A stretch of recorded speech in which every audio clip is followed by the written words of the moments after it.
പരിശുദ്ധമായ നാമം വാഴ്ത്തപ്പെടട്ടെ. ഈ മീഡിയയിലൂടെ വീണ്ടും ദൈവവചനം പ്രസ്താവിപ്പാൻ തക്കവണ്ണം വീണ്ടും ഒരു അവസരം കൂടെ സർവശക്തനായ ദൈവം ഒരുക്കിയതുകൊണ്ട് ഞാൻ ദൈവത്തെ സ്തുതിക്കുന്നു. എന്നെ ശ്രദ്ധിക്കുന്ന എല്ലാ പ്രിയപ്പെട്ടവർക്കും ധന്യനായ യേശു ക്രിസ്തുവിൻ്റെ നാമത്തിലുള്ള എൻ്റെ സ്നേഹവും വന്ദനവും അറിയിക്കുന്നു. ഞാൻ ഇപ്രകാരം ഇന്ന് ചിന്തിക്കുവാൻ ആഗ്രഹിക്കുന്ന ദൈവവചനമെന്ന് പറയുന്നത് യോഹന്നാന്റെ സുവിശേഷം 14-ാം അധ്യായം അതിൻ്റെ 27-ാമത്തെ വാക്യമാണ് നമുക്ക് വായിക്കുവാൻ ആഗ്രഹിക്കുന്നത്. സമാധാനം ഞാൻ നിങ്ങൾക്ക് തന്നേച്ചു പോകുന്നു, എൻ്റെ സമാധാനം ഞാൻ നിങ്ങൾക്ക് തരുന്നു, ലോകം തരുന്നത് പോലെയല്ല ഞാൻ നിങ്ങൾക്ക് തരുന്നത്. ദൈവത്തിന് സ്തോത്രം. യേശു പഠിപ്പിച്ചത് എൻ്റെ സമാധാനം ഞാൻ നിങ്ങൾക്ക് തരുന്നു എന്നുള്ളതാണ്.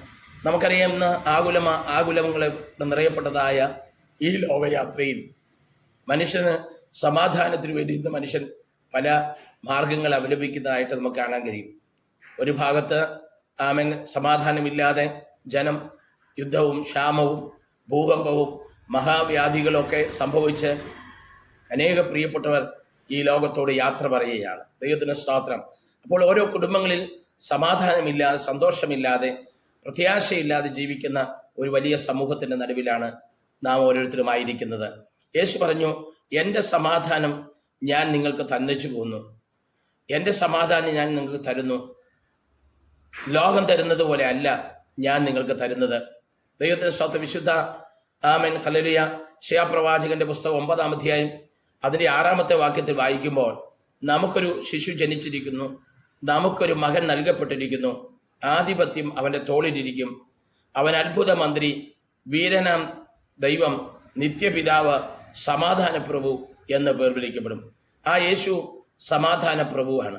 നമുക്കറിയാം, അനേക പ്രഭുക്കന്മാർ വാണ് അരുളിയ ഒരു ലോകത്തിലാണ് നാം ആയിരിക്കുന്നത്. സമാധാനത്തിന് ഇന്ന് നോബൽ സമ്മാനങ്ങൾ വരെ കൊടുക്കാറുണ്ട്. എന്നാൽ സമാധാനം ഇന്ന് രാഷ്ട്രങ്ങളിലോ വ്യക്തികളിലോ ഇല്ലാത്ത സാഹചര്യമാണ് നമുക്കാണ്. ഒരു സമൂഹം എടുത്തു നോക്കിയാലും, ഒരു രാഷ്ട്രം എടുത്തു നോക്കിയാലും കലാപങ്ങളും പോരാട്ടങ്ങളും പ്രശ്നങ്ങളും പലവിധമായ പ്രതിസന്ധികളും കൊണ്ട് നിറയപ്പെട്ടിരിക്കുന്ന ഒരു അന്തരീക്ഷമാണ് നമുക്ക് കാണാൻ കഴിയുന്നത്.